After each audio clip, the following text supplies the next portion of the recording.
কুমিল্লায় এক মাহফিলে খাবার খাচ্ছিলাম, হঠাৎ বিদ্যুৎ চলে গেল। পাশে এক অন্ধ বসে খাবার খাচ্ছিল। আমরা চিল্লা পাল্লা করছি, তাড়াতাড়ি কারেন্টের ব্যবস্থা করেন, আলো কই। হঠাৎ অন্ধ আমার হাত চেপে ধরে বলছে, হুজুর মাত্র 2 মিনিট কারেন্ট চলে গেছে, আপনি চিল্লাচ্ছেন।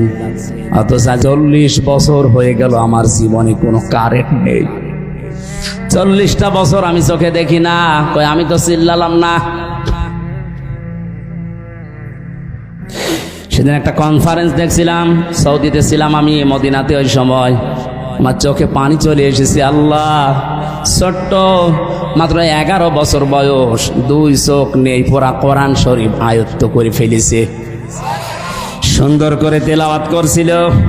হঠাৎ বিচারক ডাক দিয়ে বলছে, বাবা তোমার যে চোখ নেই, তোমার কি আল্লাহর প্রতি কোনো অভিযোগ আছে? ছেলেটা অতটুকু বয়সে, আমি তো মনে মনে